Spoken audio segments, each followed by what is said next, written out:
코로나가 4차 대유행 단계에 들어서면서 재확산에 따른 책임론이 일고 있습니다. 야당을 비롯해 언론들이 지난 4월 임명된 김호란 청와대 방역기획관에게 책임을 물어야 한다고 지적하자 청와대가 반박에 나섰습니다.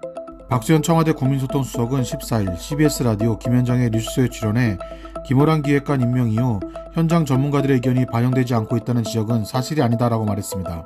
그러면서 김호란 방역관은 어떤 이 모든 것을 컨트롤하는 컨트롤타워 역할이 아니라 그런 컨트롤타워를 하는 각 정부의 기구들, 이런 기구들과 청와대의 가교 역할을 충실히 하면서 청와대가 상황을 정확하게 파악할 수 있어야 하는 가교 역할이지 그런 어떤 부서들을 통제하고 컨트롤하는 그런 역할이 아니다라고 부연 설명했습니다. 김호란 기획관은 지난 3월 기존 사회적 거리두기 체계를 5단계에서 4단계로 간소화하는 사회적 거리두기 개편안을 발표하는 등 방역정책의 핵심 역할을 하는 것으로 알려졌습니다.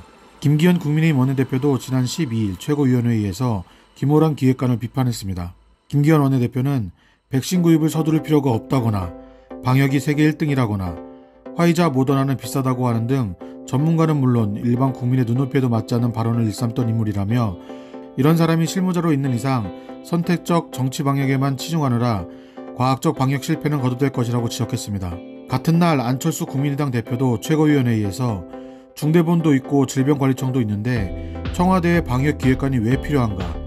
쓸데없이 국민 세금이나 축내는 옥상호, 불법 건물인 청와대 방역기획관 자리는 당장 철거하는 것이 마땅하다고 비판했습니다. 지난 4월 청와대에 신설된 방역기획관은 거리두기 등 방역조처 전반을 관장하는 자리입니다. 코로나 4차 대유행 책임론에서 자유로울 수가 없습니다.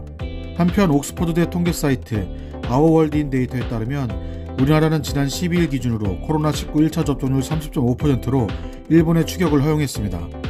우리나라는 지난달 19일까지는 1차 접종률 29.3%로 19.7%에 그친 일본에 10%포인트가량 앞서 있었습니다. 하지만 최근 추세를 보면 양국의 1차 접종률이 뒤집혔을 것으로 보는 전문가들이 많습니다.